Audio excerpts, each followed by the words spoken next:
Everybody? So we made it all the way up to Micah chapter 6, nearly all the way through the book of Micah here. And as we finished off last week, we were in chapter 5 talking about the messianic prophecy and that, how Jesus was being foretold to come and the ruler that was going to come in the last days. And in the start of Micah chapter 6 is returning back towards the current days, the present days, for who he's talking to. And it's no longer in the messianic prophecy, but he's talking about what's about to be facing them and taking place right now for them. And so as we see this kind of shift that's taking over for the people of Israel and for Judah, and this coming warning for the unrighteous of the nation that we see here, is also the warning for the righteous of the nation that they can prepare themselves for what it is to come. And if you look into the first question that I'd put here, you have Micah chapter 4 and 5 is a message that brings hope. So what is the message of chapter 6 as it starts to go into? And it starts to prepare them for. What's that? Judgment. Yeah, exactly. The judgment that is getting ready to be coming. So kind of more of a message of despair or to prepare themselves for this judgment that is about to take place. And so we can see that start to come in. And so, like I said, 4 and 5 tell us of this hope of the nation that they have to hold on to when looking towards this coming despair that we see starting in 6, or being talked about in 6, that's coming to the people. And so what's going to happen to God's people in the event that goes through it, it also kind of addresses what's fixing it. And that was, like I said, in 4 and 5. And we can kind of see that coming in Micah chapter 5, as we look back into chapter 5 here. Micah 5:7, it says, "Then the remnant of Jacob will be among many peoples, like dew from the Lord, like showers on the vegetation, that do not wait for man or delay for mankind." So it's talking about them being spread out, which ultimately ends up taking place when you have the southern kingdom being taken over in the fall of Jerusalem, and all of that happens, and all of the nation, all of the people that came from Abraham, Isaac, and Jacob are now being spread out amongst the nations.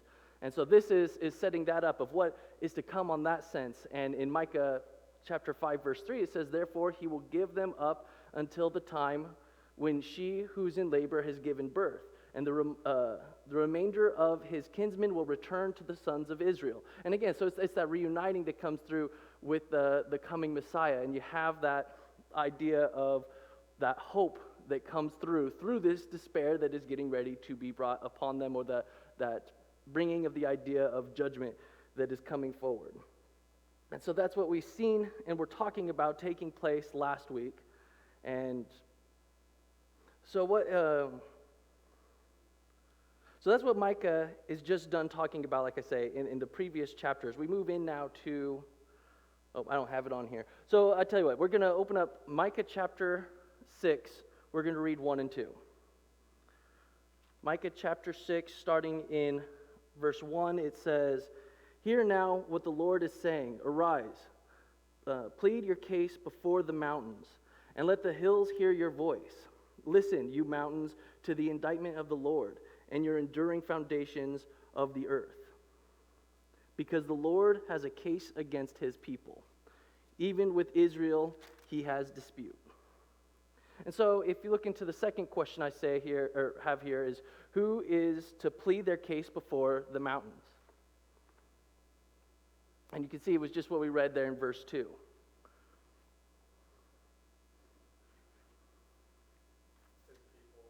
Right, his people. That's God in this is setting up a case against his people that they're about to be put on trial in front of the mountains, who'd seen everything that had been taking place from the beginning of Israel coming into the land of Canaan, and how all that has transpired, and seen their wicked actions up till this point. And this is what he's doing. He's kind of setting up the scenario of them being placed on trial. He's saying he has a case against them, that there's an issue with how it is that they've been acting.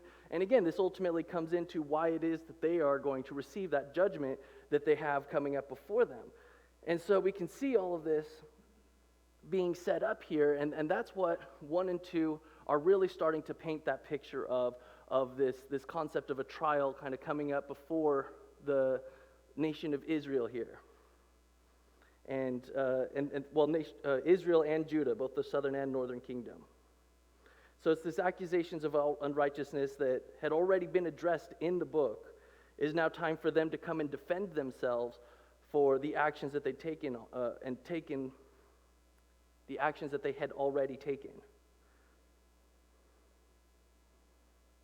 Because as far as it goes, they have a very big lack of gratitude, and this will be set up as we continue through this, towards what it is that God had done for them up till this point. But I wanted to look in Deuteronomy chapter 30, verse 19, because this actually has a very similar setup in how it has this call to witness. It says, I call heaven and earth to witness against you today that I have placed before you life and death, the blessing and the curse. So choose life in order that you may live, and you and your descendants. And so back here in Deuteronomy, and this is Moses in Moab who is addressing the people of Israel and telling them about this time where they're going to have this opportunity to make a choice between life or death, to live by God and his commands or not. And ultimately they did not do so. And it says, I've call heaven and earth to witness against you today. And ultimately in this setup here is this again, this idea of the mountains and the foundations being called to witness against Israel as they have to defend themselves against what this all has been set up with the Lord and what he had done for them and how they'd acted against him. And so now we're going to continue reading in Micah chapter 6. We're going to start in verse 3, moving on to verse 5, so 3 through 5. It says, My people, what have I done to you? And how have I wearied you? Answer me. Indeed, I brought you up from the land of Egypt. I redeemed you from the house of slavery. And I sent before you Moses, Aaron, and Miriam. My people, remember now what Balak, king of Moab, planned, and what Balaam, son of Beor, answered him, and what happened with Shittim and Gilgal, so that you might know the righteous acts of the Lord. And in this is again, so God's saying, look, what have I done for you guys to be acting out against me in this way? And he starts to bring forward and confronting the people about what it is that they had done in their unrighteousness, these unrighteous actions they've taken, and yet God had done all of this stuff and set them up in such a way and in his righteous actions towards his people. And if you want to look into question 3, and I've kind of answered it already up till this point, but I'll ask it. So verses 4 and 5 is setting up so that you might know the blank of the Lord. And so it's just kind of a fill in the blank on the end of verse 5. But it's the righteous acts of the Lord that I'm setting up in here. And so these verses are showing and setting up these righteous acts that the Lord had done in order to set up Israel to be able to continue on their way to the land that had been promised to them. And as they're going through all this, he has been watching over them. It says, Indeed, I brought you out of the land of Egypt. Again, one of the most powerful nations, and God was able to subvert their intentions by getting them out of the land. Had been taking care of them so that he could follow through with the promises that he had set forth, and was allowing for them to be able to escape from their slavery. Sent before them Moses, who was a prophet and a high priest, Moses, who was a prophet and a lawgiver, Aaron, who was the high priest, and Miriam, who was a prophetess. And so he was setting up for their spiritual future as well, giving them these people in order to lead them in how it is that they're going to be moving forward from there and following God, and in that gave them the proper information necessary for them to be able to make the right choices moving out of Egypt to be able to follow him. So, he's setting them up for success. He says, again, in verse 3, he's saying that what have I done that have caused you to go against me like this? And then he brings to light what happens in verse 5, where he says, Remember now what Balak, king of Moab, planned, and what Balaam, son of Beor, answered him. And I went back through, and this is found in Numbers 22 through 24. And in there was something I actually had remembered. It was a long time ago that I went through this, was the story of this king of Moab who was going in and trying to have Balaam curse the Lord, or use the Lord to curse Israel, as they were going in and on this tirade and taking on everybody that they had and were destroying them on their path on their way into Canaan. And this was what was trying to be set up, and he was trying to set up this curse upon them. And what ends up happening is that God ends up intervening and stopping that from taking place. And in fact, on 3 different occasions, he's brought up to a high place to be able to do this, to try and get him to curse. Instead, he blesses the people of Israel. And it's a very interesting story. If you don't remember it and go through it, I think that it's a kind of an interesting one in the interactions that take place in all of this. They have a lot that had taken place in order for that all to occur. But in doing that, again, you see just how much the Lord was setting up in order for them to be able to be successful getting into the land in which was promised to them, how much effort was being put in. And this was because this was what God wanted to see them succeed in all that they were doing. And then you have what happened in Shittim to Gilgal, which is the last camp before they crossed the Jordan last place that they were at before they crossed the Jordan, and then the Gilgal is where their first camp was after crossing the Jordan. And so, again, this is this concept of a trial that is going on, and God is saying, look what I've done, and yet you've acted unrighteously towards me. So again, this is kind of this building up of this case of how God has taken care of them, and yet they've treated him unjustly. And then I wanted to go in, actually, and take some time and look into Deuteronomy chapter 30, verses 15 through 20, because as we go through this book and look at the chapter 6, there's a particular theme that I kind of want to look at. And yeah, Janine?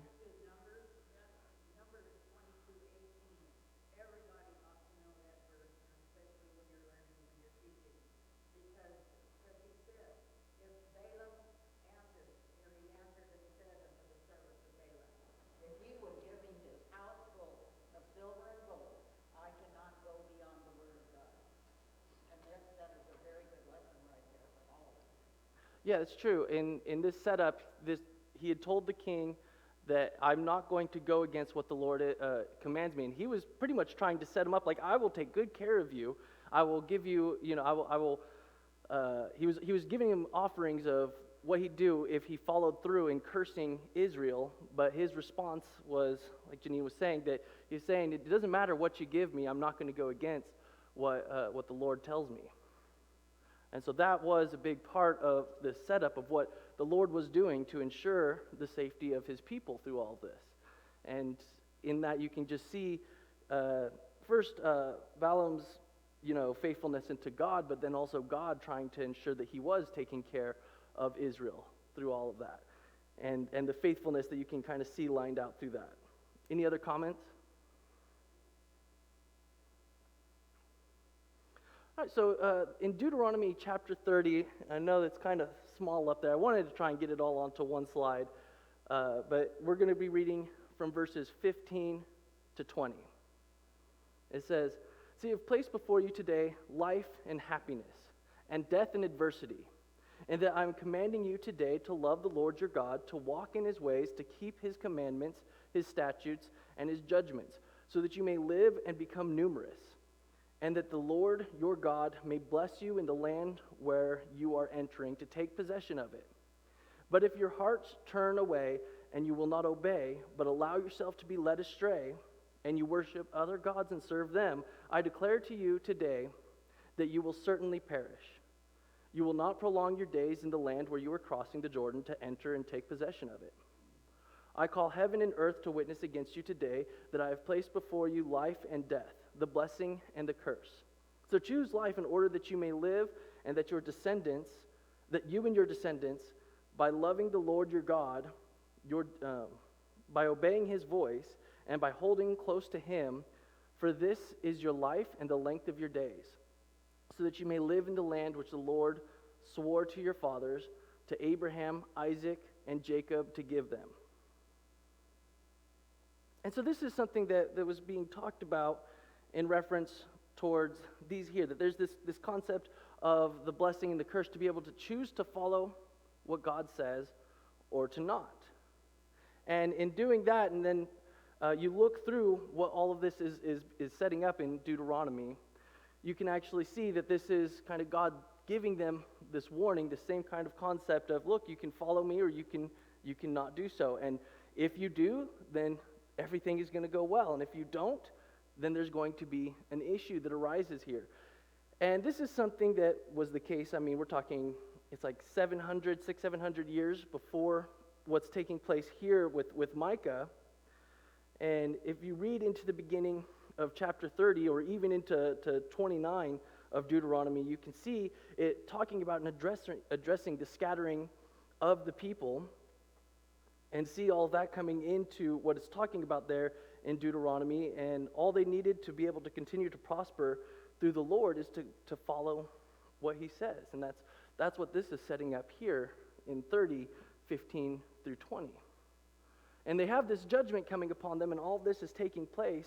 And when it comes down to what you see here, I mean, it was a simple fact, and all the Lord was requiring from them was their obedience in all of this.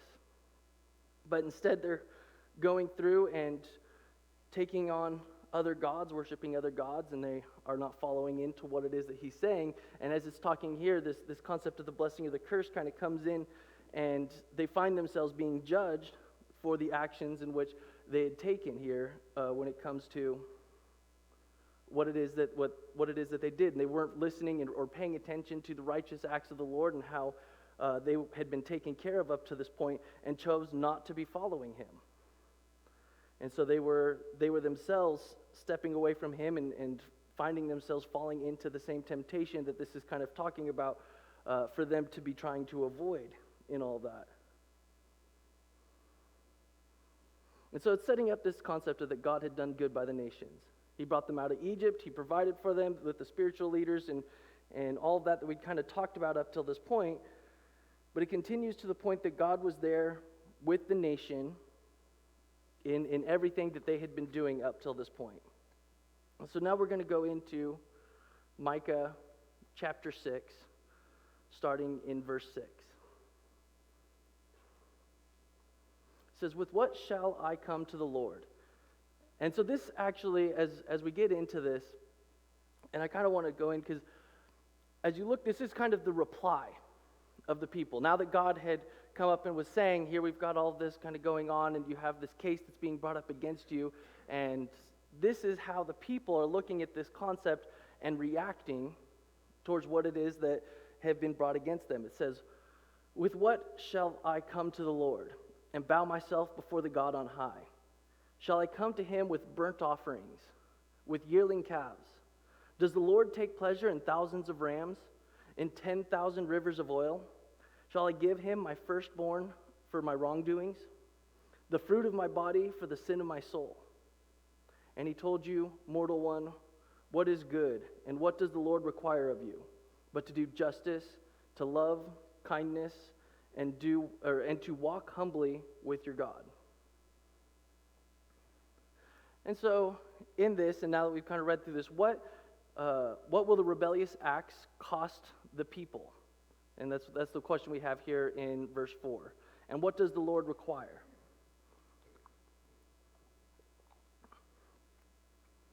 Do you want to try and take a stab at that concept?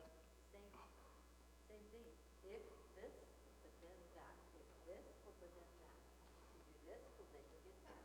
Yeah. Same story over and over and over again, which should be encouraging to us when we fall all the time. But anyway, same thing. You do what I ask you, you'll have everything to do. But I really want you to obey me and love me. Right? Yeah, and so when it comes down to it, what are they going to get for their rebellious acts? Well, that's where the judgment that we're seeing coming in comes into play. That's where all of this is coming and why it's all coming upon them. And all of that is happening to them, and yet when it comes down to what is it that they want, what God wants, He wants for them to obey him. He wants them to listen. But how is it that they react when they first see and try and respond towards this question? I mean, it's, shall I come to him with burnt offerings, with yearling calves? Does the Lord take pleasure in thousands of rams, in 10,000 rivers of oil? And it kind of gives me this concept of somebody just trying to buy their way out of the trouble that they find themselves into. And it even goes to such an extent at the end of verse 7, shall I give him my firstborn for my wrongdoings, the fruit of my body for the sin of my soul? And so it's just like, how can I kind of pay off for what is coming? Dana? It sounds a little sarcastic to me. Maybe it's just me, but it's almost like, well, gosh, do you want this? Do you want more? Do you want that? Do you want that? Almost like God shouldn't want anything back. Like I can't, maybe I'm not explaining it well, but it just sounds like he's being a little bit snarky. Yeah, no, I completely would agree that's the exact reaction that's coming up here. I don't think that this is intended in any serious format, but it's just kind of set up as like, oh, what do you expect of me? Right. Larry? It's kind of not necessarily sarcastic, but more encompassing the depth that we have to go to in trying, like they were trying to go to meet God. It's more of a depth, how deep, how much is required. There's a lot there. Yeah, and I mean, then there's a lot involved in that process. Vance? I think what Micah might be exposing here too is a problem that people may be having is that they're committing these wrong acts, but then they think they're justified by all of these different sacrifices that they're taking up to God. And Isaiah sort of speaks in a similar tone, where at some point the sacrifices are meaningless if you're not going to do these basic fundamental things that I'm asking you to do, God asking people to do. Yeah, and I kind of get that concept as well. I mean, it's almost, one of those things. It's like, oh, the rich are more righteous because they have this ability to afford more sacrifices and go through in some of that. And there was, now I didn't actually put it in my notes here, and I was going to, but now I wish I did, where Jesus was kind of being attacked by the Pharisees for sitting down with the lawgivers and or the tax collectors and the other sinners, and he had responded back to them with that kind of concept of God doesn't look towards the sacrifice, but is looking for somebody who, I'm trying to paraphrase it here, but it's just this kind of concept of he wants the obedience and not somebody who's looking to try and use these sacrifices in this way. Mark? When you read verse 8, he is becoming very personal because he says, because he uses the use of singularities right there. What is good? What does the Lord require of you? But yet he's talking to everyone. He's talking to the people of Israel. But he uses, individuality. Like he calls them out as far as what do you, what does God expect of you? And it just goes to show that it's an obedience that he's trying to come across to these people. That God expects this. God expects this from his people. Yep. Rick? Exactly what he's doing. He's saying, what does the Lord require of you? Kind of like when somebody gets caught, not doing what they're supposed to do, and they do the whole, well, what do you want from me? What do you do? Mm-hmm. What do you want this? And you go to kind of these ridiculous extremes and you say these things. And God's saying, no, here's what I want. I've done all these things for you. When you were in trouble, I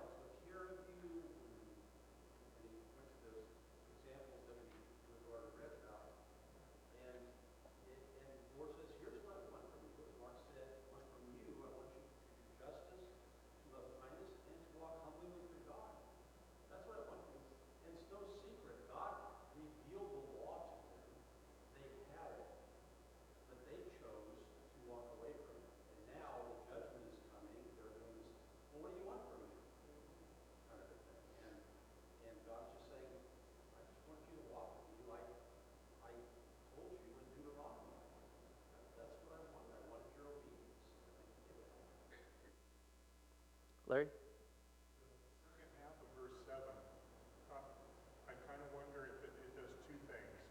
One, it talks about where he says, the fruit of my body for the sin of my soul. It's a great line. But it looks like at first it's just talking about the firstborn for my wrongdoings. I think it sums up everything, the attitude they have. And it shows a basic problem. God has given them everything that they have. And now what they're going to say is, I'm going to give you some of the stuff that you've given me, and I'm just going to give it back to you.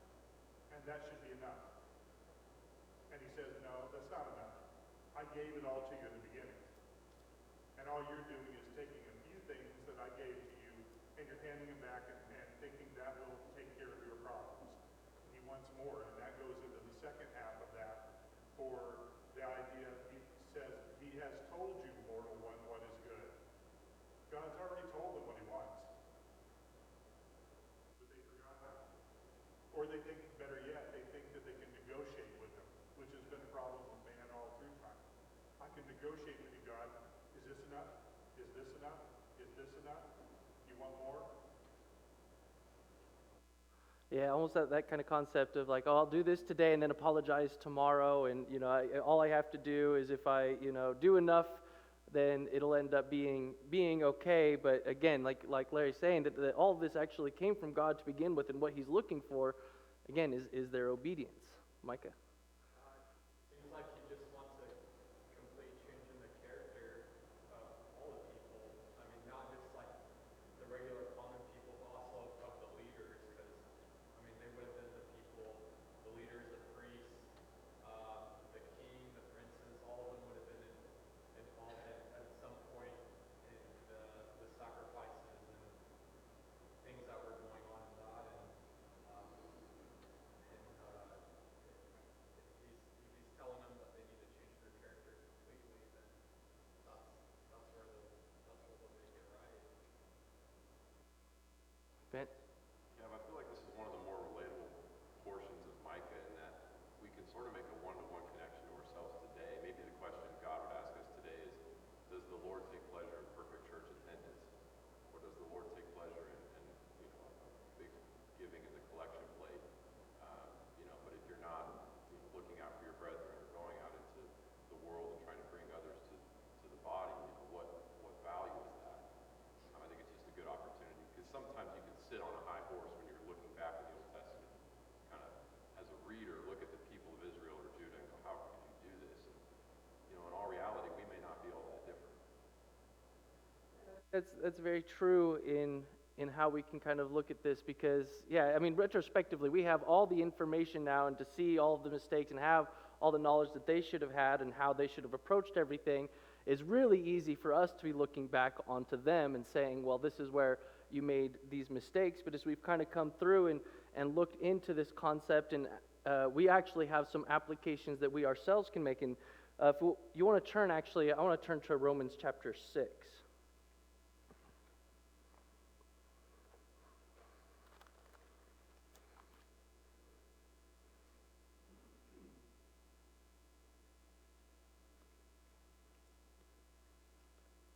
We'll be just start reading from verse 15. It says, "What then? Shall we sin because we're not under law but under grace? May it never be. Do you not know that when you present yourselves to someone as slaves for obedience, you are slaves of the one whom you obey, either of sin resulting in death or of obedience resulting in righteousness? But thanks be to God that through you, though you were slaves of sin, you became obedient. For the heart of that form of teaching in which you were committed, and having been freed from sin, you became slaves of righteousness. I am speaking in human terms because of the weakness of your flesh. For just as you presented yourselves members as slaves to impunity or the lawlessness resulting in further lawlessness, so now you present yourselves members as slaves to righteousness resulting in satisfaction. For when you were slaves to sin, you were free in regard to righteousness. Therefore, what benefit were you then when deriving from the things of which you are now ashamed? For the outcome of those things is death. But now, having been freed from sin and enslaved to God, you You drive your benefit, resulting in satisfaction in the outcome, eternal life. For the wages of sin is death, but the free gift of God is eternal life in Christ Jesus our Lord. And as you're looking into Romans 6 there, and what that's kind of setting up is that idea of making the choice of obedience. I mean, you have that ability to, they're being separated and that freedom from sin.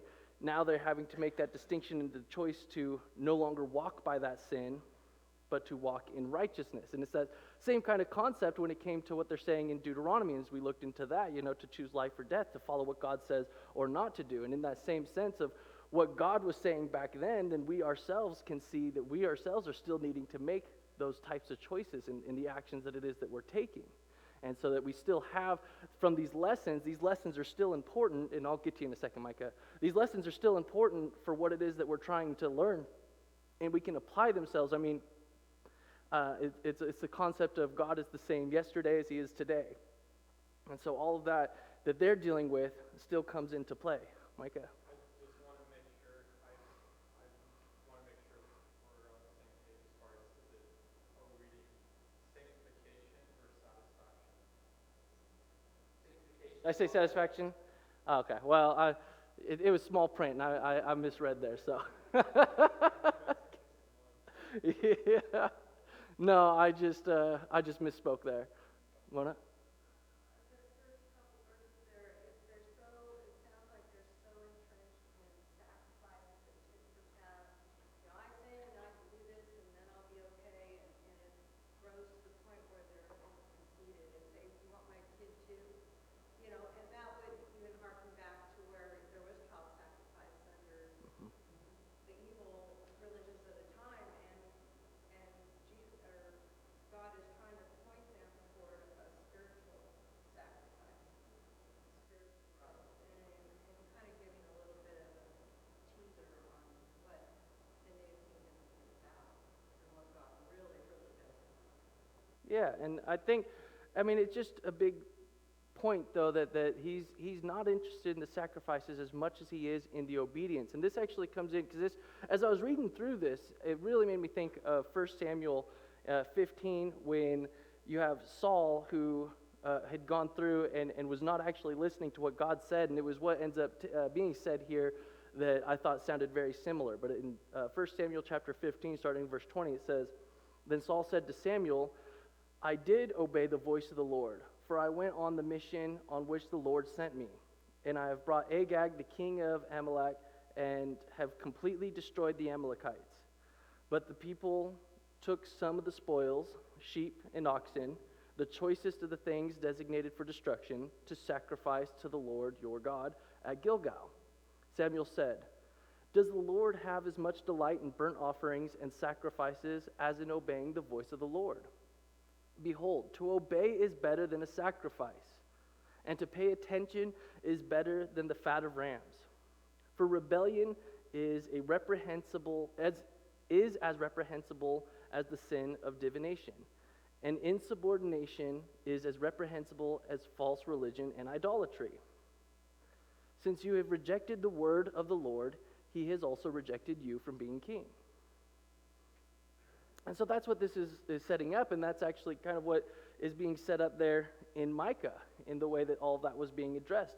God would much rather have us follow through and obeying what he says for them to, instead of having us try to make up for the sins that we're committing. If we just were to avoid to make these sins to begin with, it would have been much better off. That is where he'd be more happy to see all of that take place. When it comes into this, he didn't want to have this amazing sacrifice ceremony and all this stuff taking place, when instead they could have just obeyed what he said, and there wouldn't be any need for any of that, because he would rather have them be obedient than to have these concepts of a sacrifice.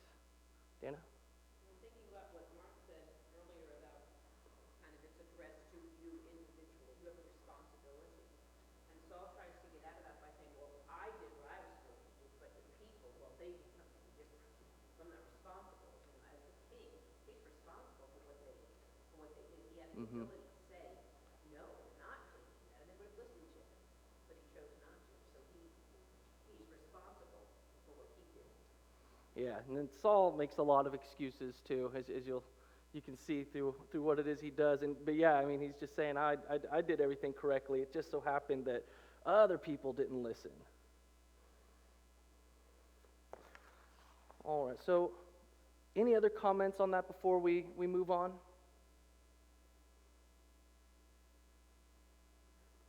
Jessica? No? Okay. It starts out with his saying, "How have I wearied you?"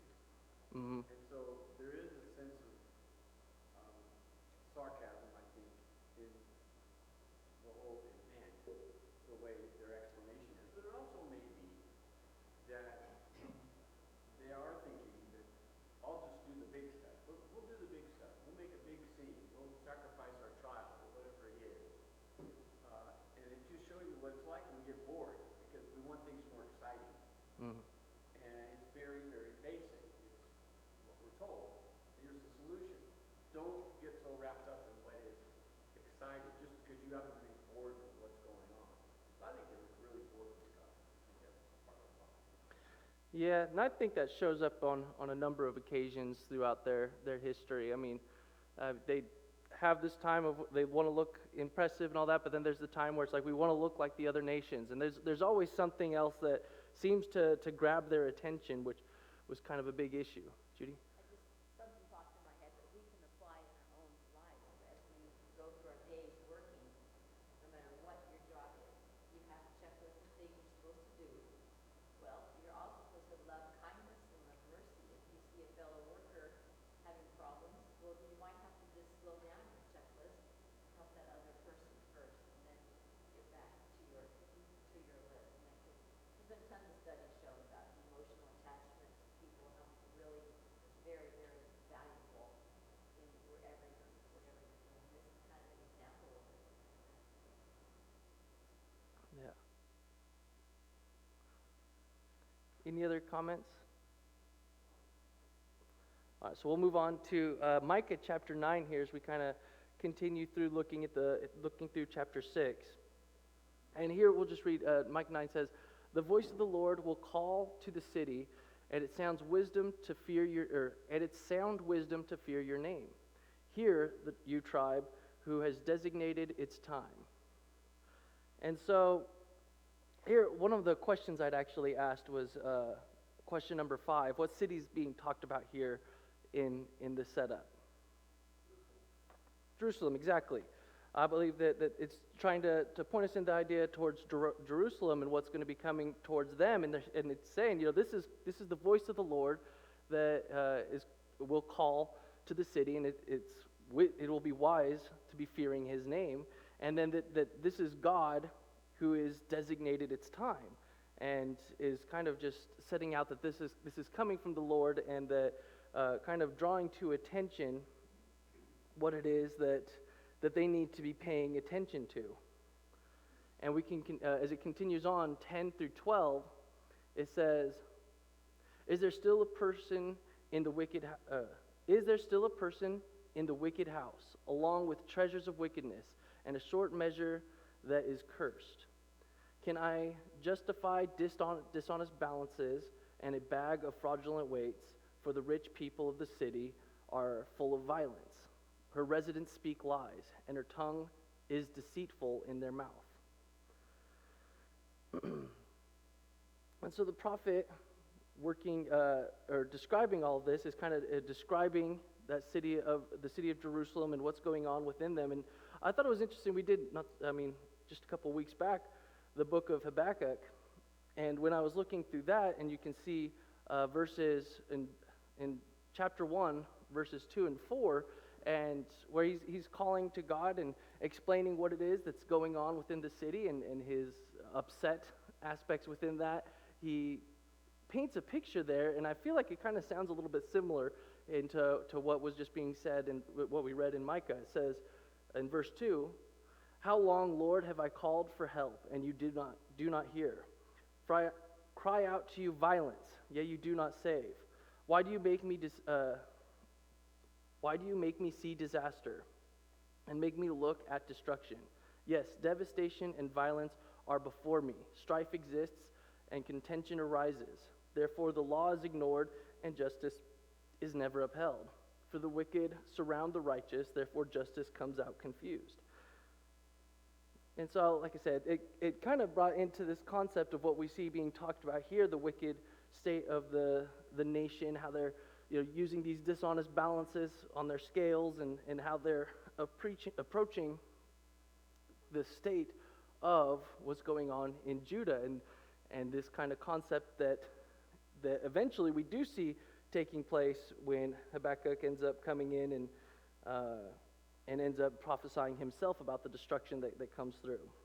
And so I think that there's very big similarities between how these are talked about, and it kind of brought to mind this concept that we see here in James chapter 5, 1 through 5, where it talks about this idea of, because you see these people who are being talked about against here, and the wickedness in which they're going into their practices with their money, and how they go through their ruling. And in James 5:1, come now, you rich people, weep and howl for your miseries which are coming upon you.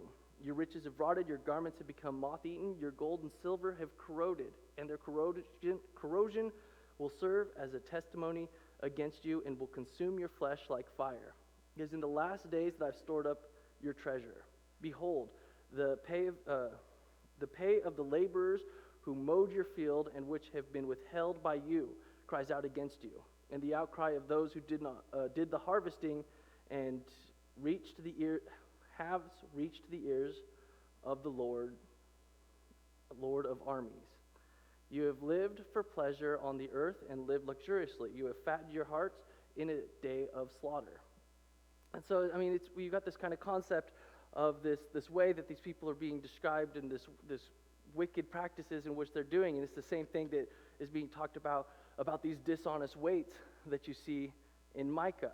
And these people are withholding the payment in which they're coming. And for the people in Judah, well, their destruction is coming up to them, and their judgment is coming upon them from what you see coming from the Chaldeans eventually taking place there. And what we see here is talking about this same kind of concept. So I don't know, as I was going through all of this, it drove a very similar concept in my mind between the two and the parallels that we see going on there in all of this. And I kind of want to move because I'm running low on time. So any comments on any of that before we move forward here? Okay, Micah chapter 6, we're going to get to verses 13 through 15. And as we can kind of see, what it's talking about here starts to actually define or explain what's going to end up taking place. It says in 13, so also I will make you sick, striking you down, making you desolate because of your sins. You will eat, but you will not be satisfied, and your filth will be in your midst. You will try to remove valuables for safekeeping, but you will not save it all. And you will, and what you do save, I will turn over to the sword. You will sow, but you will not harvest. You will tread the olive press, but will not anoint yourself with oil, and tread out sweet wine, but you will not drink any wine. And so as you look through this, it's kind of talking about this desolate concept of what it is that they're going to be doing. Is they'll eat and they will not be satisfied, and it's laying out what God is going to end up putting upon them in their judgment, and what it is that they have coming for them. And we can actually look back in Deuteronomy 29, and I actually feel like these two were also a similar painting for what it is that it's talking about there. As we can see, again, this is Moses talking to the people in Moab and explaining the future generations that are going to end up stepping away and are going to ultimately be judged in this way. And it says, now the future generation, your sons who rise up after you and the foreigners who come from a distant land, when they see the plagues that the land and the disease with which the Lord has afflicted it, will say, all its land is brimstone and salt, burned debris, unsown and unproductive, and no grass grows on it like the overthrown of Sodom and Gomorrah, Edom and Zeboim, which the Lord overthrew in his anger and in his wrath. All the nations will say, why has the Lord done all this to this land? Why this great outburst of anger? Then the people will say, it is because they abandoned the covenant of the Lord, the God of their fathers, which he made with them when he brought them out of the land of Egypt. And they went and served other gods and worshipped them, gods that they had not known, whom he had not assigned to them. Therefore the anger of the Lord burned against that land to bring upon it every curse which is written in this book. And the Lord uprooted them from their land in anger, fury, and in great wrath, and hurled them into another land as it is this day. And so this is kind of talking about what we see being described in Micah, this judgment that's getting ready to come, and all of this that's being set up. And why did that come to pass? Well, because they didn't follow with what the Lord said, and they worshipped other gods. And as we bring Micah fully to a close, we can see this in Micah 6:16. The statutes of Omri and every work of the house of Ahab are maintained, and you walk by their plans. Therefore I will give you up for destruction, and your inhabitants for